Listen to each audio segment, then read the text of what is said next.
Today, I want to talk about the blood of Jesus. आज मैं यीशु के लहू के बारे में बात करना चाहता हूँ And I want you to get it, and I want that God would help you, that you would get this revelation of what the blood of Jesus actually means. और मैं चाहता हूँ कि आज आप इसको समझ जाएं सच में, ताकि ये प्रकाशन आपके दिल में घर कर जाए कि यीशु के लहू का मतलब क्या है। Amen? The day you will get this revelation about the blood of Jesus, you will never fear any devil, any demon, any witchcraft ever in your life. जिस दिन यीशु के लहू का प्रकाशन आपके दिल में घर कर गया, आप किसी दुष्ट आत्मा, किसी जादू टोना, किसी बात से नहीं डरेंगे। Amen? It's been 13 years since I got saved. 13 साल हो गए मुझे उद्धार पाए हुए। And before His presence, I can tell you, there isn't a demon that Jesus has not been able to cast out through me, because I don't trust in my flesh. और मैं इस बात को परमेश्वर के सामने कहता हूँ कि एक भी दुष्ट आत्मा नहीं है जिसको यीशु मेरे द्वारा इन 13 साल में निकाल नहीं पाया, क्योंकि मैं अपने देह पर भरोसा नहीं करता लेकिन उसके लहू पर। Because the church has classified demons, bigger principalities, smaller principalities. Jesus said, "Behold, I give you power, I give you authority to trample on snakes and scorpions and over.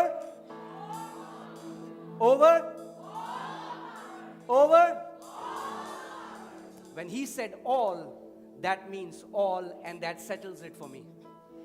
क्योंकि कलीसिया ने परिभाषा दी है, छोटी दुष्ट आत्मा, बड़ी दुष्ट आत्मा, छोटी प्रधानता, बड़ी प्रधानता। लेकिन जब यीशु ने कहा कि मैं तुम्हें सामर्थ्य देता हूँ, मैं तुम्हें अधिकार देता हूँ सांपों और बिच्छुओं को अपने पांव तले रौंदने का, और दुश्मन की सारी सामर्थ के ऊपर मैं तुम्हें अधिकार देता हूँ, जब उसने मेरे लिए कहा कि सारी सामर्थ, तो मैं समझ गया। Amen? I come from a small town which is rampant in witchcraft. मैं एक छोटे गांव से हूँ, एक छोटे स्थान से हूँ जहाँ पर बहुत ज़्यादा जादू टोना होता है। And when I came to the Lord, these witch doctors came to challenge me. और जब मैं प्रभु के पास प्रभु को अपना जीवन दिया, ये जादू टोना करने वाले मुझे चुनौती देने के लिए आए। They started cursing me, doing things over me, but I want to tell you, nothing. Jesus said, nothing shall by any means harm you, and I believe His words.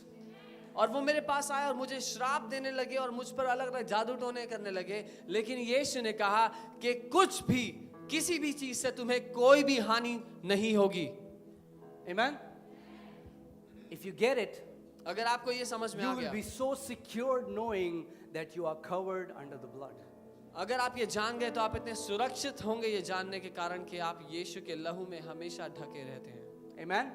Down through the ages, we have heard so many things, and we have got so many traditions which don't align with the Word of God. क्योंकि जब समय बीतता गया कलीसिया को, तो कलीसिया ने इतने सारे रीति रिवाजों को अपने गले चढ़ा लिया जिनका वचन से कोई संबंध नहीं है।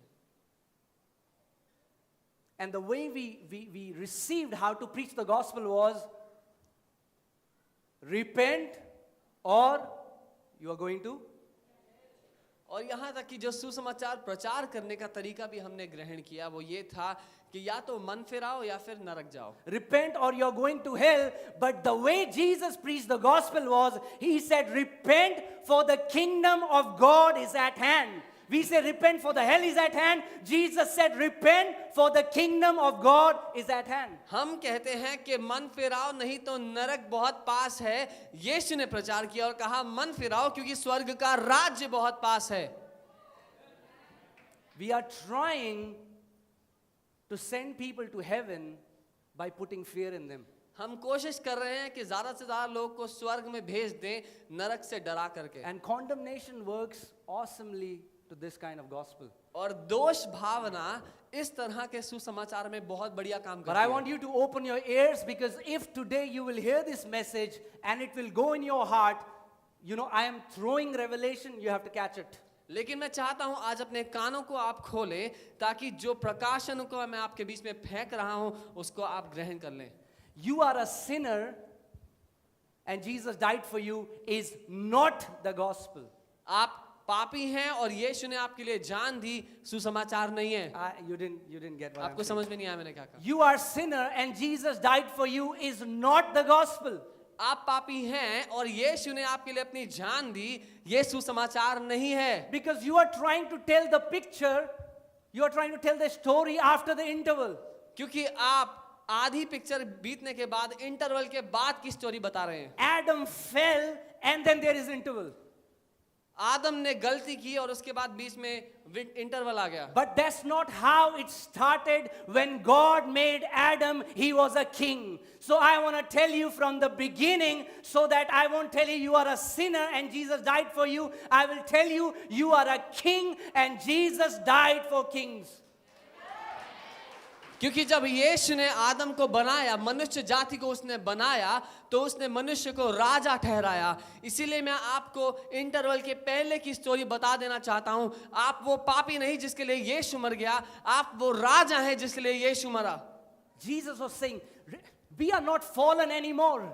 हम उस गिरी हुई अवस्था में नहीं हैं। Are you getting what I'm saying?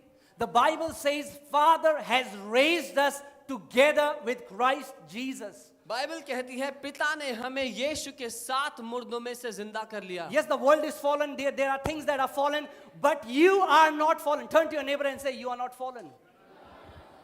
हाँ, दुनिया है एक गिरी हुई अवस्था में, लेकिन अपने पड़ोसी को बता दीजिए कि आप गिरी हुई अवस्था में नहीं हो। That's why you don't have to live a fallen life.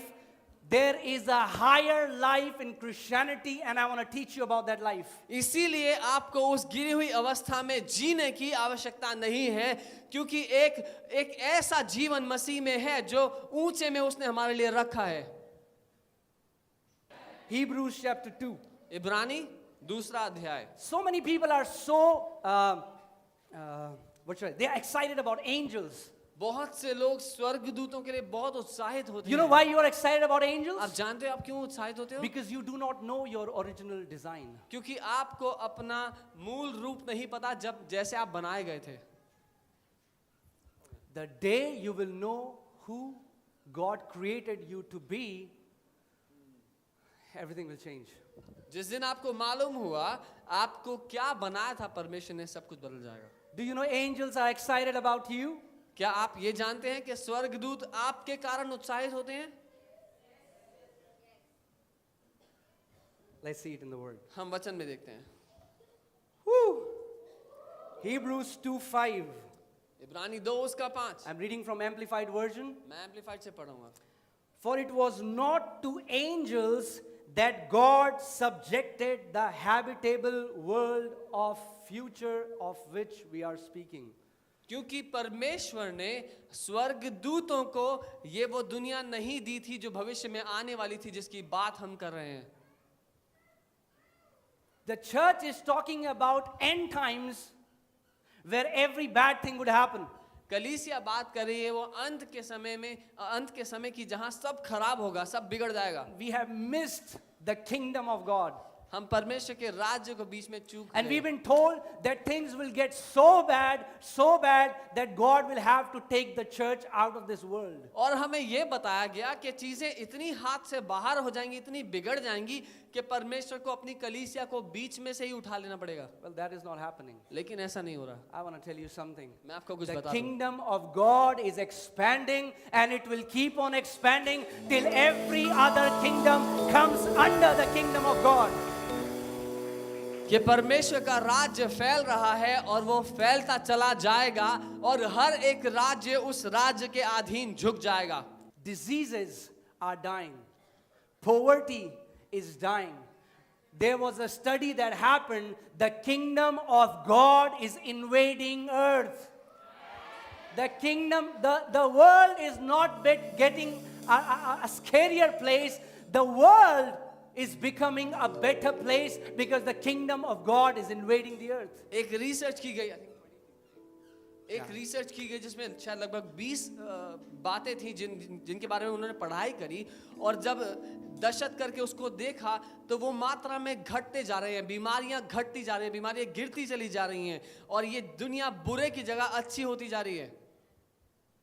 The Bible says deep darkness will cover the earth. Bible कहती है घोर अंधकार पृथ्वी पे घेरा No हुआ doubt है। about it. इसमें कोई शक नहीं है। There will be deep darkness that will cover the earth. घोर अंधकार पृथ्वी पर घिरा But होगा। when that happens, the लेकिन जब Bible ये होता says है, His glory will shine upon His body. Bible कहती है कि जब ऐसा होगा तो उसकी महिमा उसकी देह पर प्रकाशमान होगी। Amen? Ah, you guys are not excited because you don't know what the church is, what the church role is on these last days. आप इसीलिए उत्साहित नहीं हैं क्योंकि आपको पता नहीं कलीसिया का मुख्य क्या काम है इन अंत के दिनों की बात में। I want you to. Do you really want to hear this? क्या आप सुनना चाहते हैं? You really want to hear this? क्या आप सच में सुनना चाहते हैं? Do you really want to hear what was your original design? क्या Not आप सच after the में- fall, but your original design. क्या आप सच में जानना चाहते हैं आपके मुख्य बनाने का मकसद क्या था? मैं आदम की गलती के बाद की बात नहीं कर रहा। Your original design was glorious. जिस मूल रूप में आप बनाए गए थे वो महिमान्वित था। Okay, next verse. अगली आयत। It has been solemnly and earnestly said in a certain place. See, even Paul doesn't remember where it was said in Old Testament. So if you forget verses where it is written, that's okay. और पौलुस यहाँ पे कह रहे हैं कि किसी स्थान में तो कहीं तो लिखा गया था पवित्र शास्त्र में, यानी कि अगर आप कहीं कभी भूल जाते हैं क्या रेफरेंस है तो कोई बात नहीं। Okay, and he's quoting Psalm 8, और verses 4 to 8. वो भजन संहिता 8 की बात कर रहे हैं यहाँ पे। And the psalmist is writing, what is man that you are mindful of him, or the son of man that you graciously and helpfully care and visit and look after him. और वो कहता है कि मनुष्य क्या है जो तू उसकी परवाह करता है, और मनुष्य का पुत्र के तू करुणा से उसकी मदद करता है और उससे मिलता है, उसका ध्यान रखता है। God is mindful about you.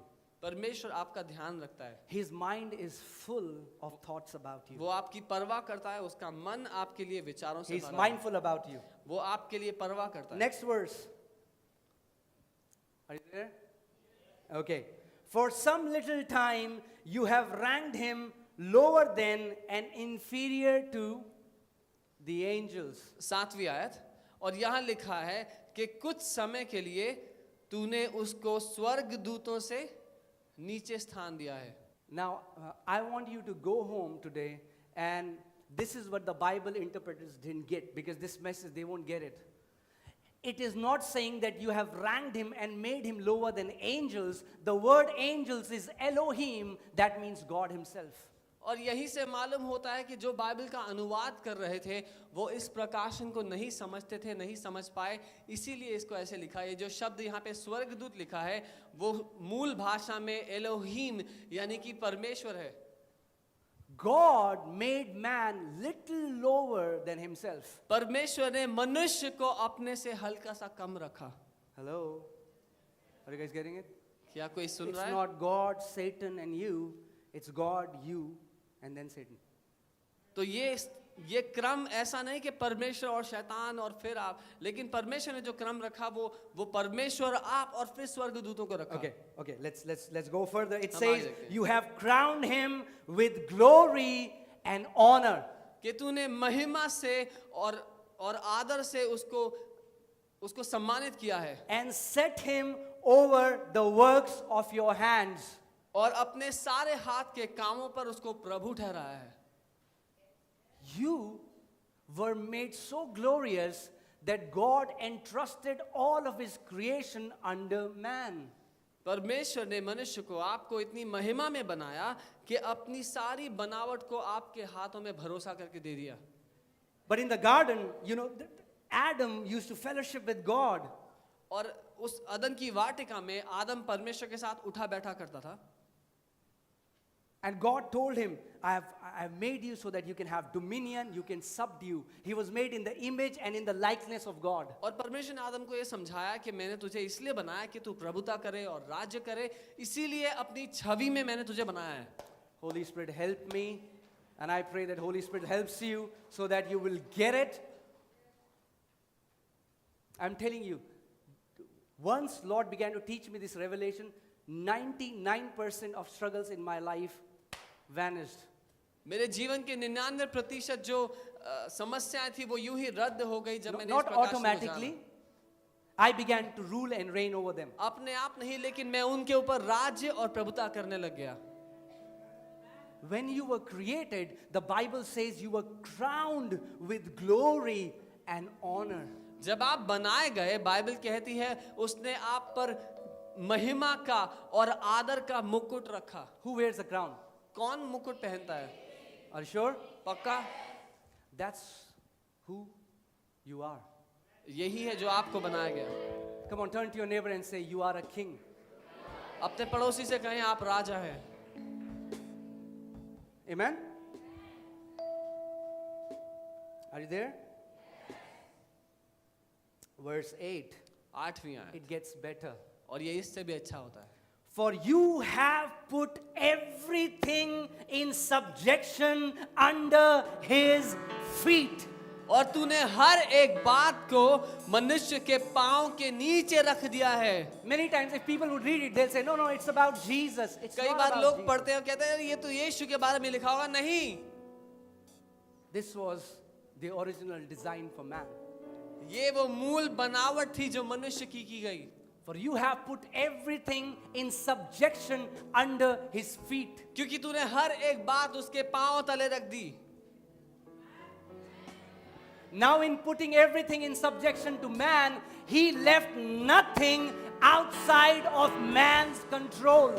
तो जब परमेश्वर सब कुछ आदम के पांव के नीचे रख रहा था, तो उसने उसके पांव से बाहर कुछ भी रख कर नहीं रखा। When I came into ministry, जब मैं सेवकाई में आया, many people told me, they बहुत- said, the Lord will take you through time wherein you will not have anything to eat. लोगों ने मुझसे कहा कि परमेश्वर तुम्हें ऐसे समयों से ले जाएंगे जहां तुम्हारे पास कुछ भी खाने को नहीं होगा। You'll have to go through extreme poverty. तुम्हें ऐसी गरीबी से गुजरना पड़ेगा। But it was too late. लेकिन बहुत देर हो गई थी उनका ऐसा कहने के लिए, My mind was brainwashed by the blood of Jesus. क्योंकि मेरी सोच, मेरी समझ धुल चुकी थी यीशु के लहू से तब तक। You know, when you will start walking in the revelations, people will say, hey, his mind is brainwashed. That's true. Our brain is washed, but by the blood of Jesus. जब आप परमेश्वर के वचन के प्रकाशनों में जीने लगेंगे तो लोग बोलेंगे इसका दिमाग खराब है। दिमाग खराब नहीं, दिमाग धुल गया है यीशु के लहू से। You know, I have a deal with God. मेरी परमेश्वर के साथ ये साठगांठ है I will never allow anything for which Jesus has already paid a price. कि मैं ऐसा कुछ भी अनुमति नहीं दूंगा मेरे साथ जिसका दाम यीशु ने चुका दिया है। He became poor वो so गरीब that बना by मेरे his लिए, poverty we might be rich. ताकि उसकी गरीबी से मैं अमीर हो सकूं। He became sick so that we might be healed. उसने मेरी बीमारियों को अपने ऊपर ले लिया ताकि मैं चंगा हो सकूं। He became sin so that we might become the righteousness of God. वो मेरे कारण पाप बन गया ताकि मैं परमेश्वर की धार्मिकता ठहरूं। And I said, no, और मैंने कहा नहीं, because Jesus became poor, I am not becoming poor. क्योंकि यीशु गरीब हुआ, मैं गरीब नहीं रहूंगा। Amen. Are you getting it, church? You know what is the best gift you can give Jesus? आप जानते हो सबसे अच्छा तोहफा क्या है जो आप यीशु को दे सकते हैं? Just think about it. सोचिए।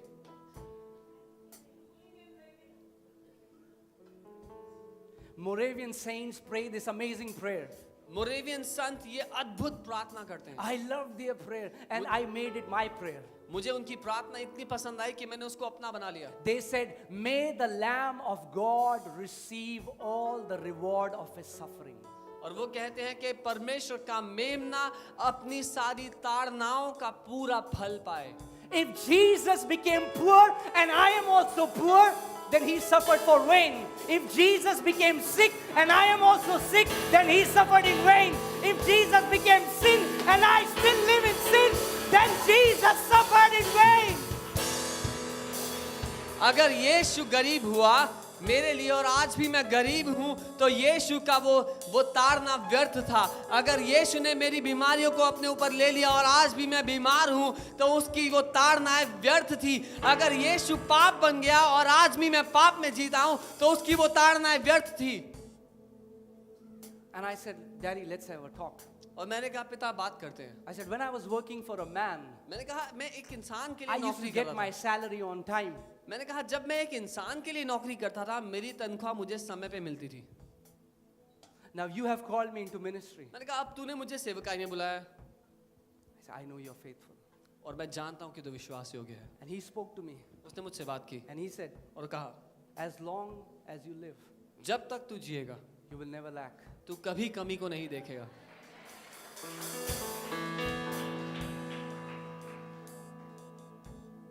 Me and Monica, when we were earning more than 1 lakh a month, and we had so much of want, so much of need. मैं और मोनिका जब हम नौकरी किया करते थे तो 1 लाख रुपए महीना से ज़्यादा हमारी तनख्वाह थी, उसके बावजूद हम इतनी ज़रूरतों में, इतनी कमी में पड़ते थे। But when I believed his word, लेकिन जब मैंने उसके वचन को मान लिया and I just came out, और मैं बाहर आया उस नौकरी से, from that day उस दिन से till today, आज तक I don't know what lack is. मुझे नहीं पता कमी क्या होती है। I don't know what lack is. मुझे नहीं पता कमी क्या होती है। I was always on the bed of sickness. Every year I was admitted to hospital. When I began to receive this revelation, I began to live in divine health. मैं हर साल बीमारी में होता था, बीमारी में अस्पताल में बिस्तर पर पड़ा होता था, लेकिन जब ये प्रकाशन मुझे आया तो मैं चंगाई में जीने लग गया। Just think about it. It does not make sense. Jesus became sick and the church is sick. Then why was he sick? एक बार सोचिए, ये बात समझ में नहीं आती कि यीशु बीमार हुआ, उसने बीमारियों को अपने ऊपर लिया और कलीसिया आज भी बीमार है, तो फिर वो क्यों, उसने क्यों बीमारियों को ऊपर लिया? Or some people say, oh, he allows sickness. और यार किस तरह से कुछ लोग कहते हैं कि परमेश्वर अनुमति देता है The most बीमारियों की। misinterpreted thing in the Bible. जो सबसे ज्यादा गलत समझी गई Well, then बात God है। allows rape, God allows murders, God allows wars. God is allowing everything. अगर परमेश्वर ही अनुमति देता है तो वो बलात्कारों की अनुमति देता है, वो खून किए जाने की अनुमति देता है, वो युद्ध की हर बात की अनुमति परमेश्वर ही तो दे रहा है। But the Bible says in Psalm 115, it says, for the heaven, even the heavens belong to the Lord, but earth he has given to the children of men. और भजन संहिता 115 परमेश्वर का वचन कहता है कि स्वर्ग तो यहोवा का है, लेकिन पृथ्वी उसने मनुष्य के पुत्र को दी है। Are you getting what I'm saying? As long as I used to think, oh, God is allowing this sickness, I used to glory in my sickness. जब तक मुझे लगता था परमेश्वर ने मुझे बीमारी दी है, मैं बहुत खुश होता था बीमार होके। I used to say, oh, my calling is so big. बोलता था अरे मेरी बुलाहट बहुत बड़ी I है, am suffering for the Lord. इसीलिए इतना झेल रहा हूँ प्रभु के लिए। There is only one suffering for believers. सिर्फ एक ही सताव है विश्वासियों के लिए। I'm sorry, some people don't like me when I preach this. माफ कीजिए, कुछ लोगों को पसंद नहीं आता जब मैं ये सिखाता हूँ। Poverty is not suffering. गरीबी सताव नहीं है, Because Jesus has redeemed us from that. क्योंकि यीशु ने हमें गरीबी से छुड़ा लिया है। Sickness is not suffering for Jesus. बीमारी यीशु के लिए सहना नहीं है, There is सताव नहीं only है। one suffering that we have to suffer for Christ, and that is persecution, period, nothing else. एक ही सताव है जो उसकी कलीसिया के लिए, और वो है मनुष्य के द्वारा सताया जाना। Because the Bible says, as he is, so am I in this world. क्योंकि बाइबल कहती है जैसा वो है वैसे ही मैं भी इस And दुनिया में हूँ। I don't read anywhere in the Bible where Jesus was sick. और मैं बाइबल में कहीं नहीं पढ़ता कि यीशु बीमार था। Yet the Bible says, even though he was a son, he learned obedience through sufferings. और फिर बाइबल कहती है कि वो बेटा था, उसके बावजूद उसने आज्ञाकारिता से सीखा जब उसने चीजों को सहा। Oh, so Jesus suffered, सो यीशु ने भी कुछ but बातें he was not सही, sick. लेकिन वो बीमार नहीं था, So we strike out sickness. इसलिए हम बीमारी को वहां से बाहर Sickness करते is हैं। not the suffering for believers. बीमारी वो सताव नहीं है जो विश्वासियों के लिए है। Jesus wasn't poor. Luke 8 says there were many women that used to minister to Jesus. In fact, Jesus had an accountant. He had 12 people full time. He had to provide them breakfast, lunch, dinner. They had to travel. They had travel expenses. And in the time of Israel, 50% tax they had to give to Roman citizens. Still, Jesus was taking very good care of them. He wasn't poor. लूका 8 में Bible बताती है कि किस तरह राजघराने के लोग यहाँ तक यीशु की सेवकाई में आर्थिक मदद दिया करते थे। और अगर हम देखते हैं तो यीशु के साथ 12 चेले थे जिनका उसको ध्यान रखना होता था, उनका तीनों टाइम खाने का, उनका रहने का, हर बात का। और यहूदियों के लिए उस समय में 50% कर था। उस सब के बावजूद यीशु के पास खजांची था और वो इस सब का ख्याल If रखता you're था। alive, say amen. Do you think Jesus was poor? क्या आपको लगता है यीशु गरीब था? Which Bible do you read? कौन सी बाइबल पढ़ते हो? Oh, brother, but look, they had no money when Jesus was being born. No, Bible doesn't say that he was born in a manger because they had no money. He was born in a manger because all the inns were full. फिर कुछ लोग कहते हैं कि देखो भाई वो इतना गरीब था कि वो तो अस्तबल में पैदा हुआ, उनके पास पैसे, बाइबल ये नहीं कहती उनके पास पैसे नहीं थे, बाइबल कहती है कोई स्थान नहीं था, सारे होटल बुक थे। Let me tell you a secret today. मैं एक रहस्य बताना चाहता हूँ आज। The day you get this revelation that you are a king, riches will come and bow down before you. जिस दिन ये प्रकाशन आपने पा लिया कि आप एक राजा हैं, अमीरी अपने आप आपके पाँव में आके झुक जाएगी। The day Jesus was born, 3 wise men came, bowed down before him, and offered gold, frankincense, and myrrh, the most costly things at that time. और जिस दिन यीशु का जन्म हुआ, 3 बुद्धिमान लोग यीशु के सामने आकर नतमस्तक हुए और उसके पाँव में सोना, मर और लोबान, जो उस समय की सबसे कीमती चीजों में थे, वो उसके पाँव में चढ़ाए। Why? Because those wise men knew that he is a king. क्योंकि वो बुद्धिमान लोग ये जानते थे कि यीशु राजा है। Are you getting what I'm saying? Poverty is a demon. गरीबी एक दुष्ट आत्मा है। Hello? Poverty is a demon. गरीबी एक दुष्ट आत्मा You है। need to learn to take authority over poverty. आपको सीखना है गरीबी के ऊपर प्रभुता करना, उस पर अधिकार लेना। Sickness is a demon. बीमारी एक दुष्ट आत्मा है। You have to learn to use the authority that Jesus has given you. आपको उस अधिकार को इस्तेमाल करना सीखना है जो यीशु ने आपको दिया है। Amen? Okay, let's go further. हम आगे चलते Are you getting it, church? I am getting excited. हैं। मैं उत्साहित हो रहा हूँ। Woo.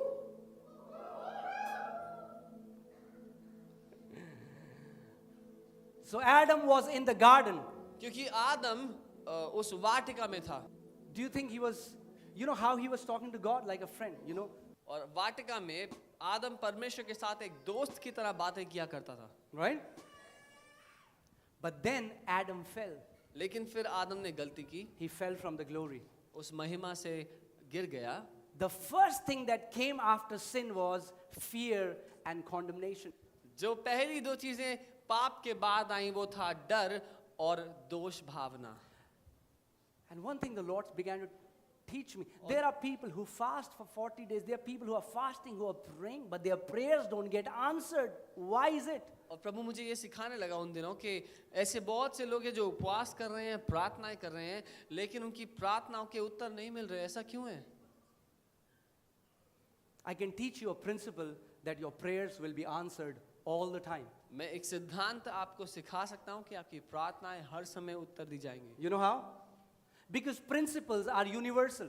क्योंकि सिद्धांत सारी दुनिया में एक समान काम If करते हैं। anyone freezes water in America, it will turn into ice. If anyone does it in Africa, it will turn into ice. अगर कोई अमेरिका में पानी को फ्रीजर में डालेगा वो बर्फ बन जाएगा, अफ्रीका में ऐसा करेगा तब भी बर्फ बन जाएगा। Does not depend upon your skin color, your background, your ethnicity. A principle will always produce the results. वो आपके रंग, आप किस देश से हैं, कहाँ क्या भाषा बोली बोलते हैं, उस पर निर्भर नहीं करता, लेकिन सिद्धांत सबके लिए बराबर है। Are you ready to receive it? क्या आप तैयार हैं ग्रहण करने के लिए? Okay. You cannot receive anything from God if you don't approach His throne without boldness. आप जब तक अगर मैं लोकल भाषा में बोलूँ तो जब तक आप चौड़े हो के परमेश्वर के सिंहासन के आगे नहीं आओगे, आप कुछ उससे नहीं पाओगे। For God's sake, stop these prayers. Oh God, I'm nothing. मैं कीड़ा हूँ, मैं मिट्टी हूँ, मैं ये हूँ. परमेश्वर के लिए ये प्रार्थनाएं बंद कर दीजिए। He doesn't hear the prayers of unbelief. उसको अविश्वास की प्रार्थनाएं नहीं सुनाई For देंगी। without faith, it is impossible to please Him. For he who comes to Him must believe that He is, and He is a rewarder of those who diligently seek Him. कि जो कोई उसके पास आए वो ये जान ले कि वो है और वो उनको प्रतिफल देता है जो उसके सामने आते हैं। You know, Numbers 13, these 12 spies, they had to go to land of Canaan and they have to spy the land. और गिनती की पुस्तक 13वें अध्याय में ये लोग इज़राइल कनान के देश में जाते हैं कि पता लगाएं कि वो देश कैसा है। And they see these huge giants there. और इन 12 लोगों को वहां पर बहुत बड़े बड़े दैत्य दानव दिखते हैं। It's all about your heart. Hear carefully. ये सारा मामला आपके हृदय का है। Okay? So 10 guys 10 लोग see these giants इन दानवों को and देखते say, हैं "Oh, we are like grasshoppers. और बोलते हैं हम तो टिड्डियां हैं, हम तो कुछ भी नहीं। मैं तो कुछ भी नहीं, मैं तो यूं." But these two guys लेकिन ये 2 लोग seeing the same giants उन्हीं दानवों को and देखते हैं saying, "Who are these giants before God of Israel? We will eat them in our breakfast. They shall be our bread." ये 2 उन्हीं दानवों को देखते हैं और कहते हैं कौन है ये लोग, इनको तो हम सुबह उठ के नाश्ते में ही खा जाएंगे। And the Bible says God was so disappointed by these 10, but God was so pleased by these 2. He said, "These 2 have a different spirit." और बाइबल बताती है कि ये देखकर परमेश्वर उन 10 से बहुत निराश लेकिन इन 2 से बहुत खुश हुआ कि इनकी एक अलग आत्मा है। So many people are not receiving things from their father because of condemnation. बहुत से लोग अपने पिता से चीजें ग्रहण नहीं कर पाते उस दोष भावना ही के कारण। You know why? Because your heart tells you, "I'm not worthy." क्योंकि आपका हृदय आपसे कहता है कि तू इस लायक नहीं You think you are not worthy because you don't know your original design. आपको लगता है आप लायक नहीं हो क्योंकि आप जानते नहीं आप कैसे बनाए गए थे असली में। You think you're not worthy for a nice car? The Bible says that entire creation was subject to you when God created you. आपको लगता है कि एक ढंग की गाड़ी भी मेरे पास नहीं होनी चाहिए, लेकिन ये नहीं जानते कि परमेश्वर ने सारी सृष्टि को आपके पांव के तले रख दिया। Amen. Are you getting it? Because the way we have learned things in the kingdom is the blood of Jesus has washed my sins, yes. But blood of Jesus plus my obedience is equal to I will go to heaven. So, जिस तरह से हमने बातों को सीखा वो ये है कि हाँ यीशु के लहू ने मेरे पापों को धो दिया, लेकिन यीशु के लहू प्लस मेरी आज्ञाकारिता तभी मैं स्वर्ग जाऊंगा। The Bible talks in Exodus that how that angel of death had to come and strike the firstborn of every creature in Egypt, but God told Israelites that he will take the blood of the lamb and put it upon the doorpost. और Bible बताती है किस तरह से मृत्यु के उस स्वर्गदूत को आकर के मिस्र में हर एक घर के पहलौठे बच्चे को घात करना था, लेकिन परमेश्वर ने इजरायलियों से बात की और बोला कि एक मेमने का वध करो, उसका लहू अपने दरवाजे की चौखट में चारों ओर लगा दो। You know what was the problem with the Israelites? They were stiff-necked people. अब जानते हैं इजरायलियों की समस्या की थी, उनकी गर्दनें अकड़ी हुई थी। They were rebellious. वो घमंडी थे और They बलवा would not करते थे। obey what the Lord would tell them. परमेश्वर की बात नहीं मानते थे। And to these rebellious people who were not obedient, when the angel of death came, saw the blood, he passed over. It's blood of Jesus. That's it. Period. और इन बलवा करने वाले लोगों के होने के बावजूद जब मृत्यु का वो स्वर्गदूत आता, उस लहू को लगे हुए देखता और आगे चला जाता। यीशु के लहू ने आपके लिए कर दिया है, बात खत्म है वहीं पे। Are you guys alive? It was not. God didn't say, apply the doorpost, apply the blood on the doorpost, plus if you are obedient, then only you'll be saved. परमेश्वर ने ये नहीं कहा कि लहू को तो लगा लो, लेकिन अगर मेरी बातों को मानोगे तभी बचोगे।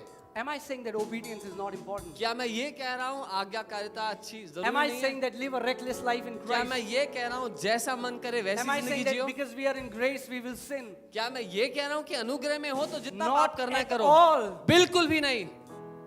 But my confidence is not in my flesh.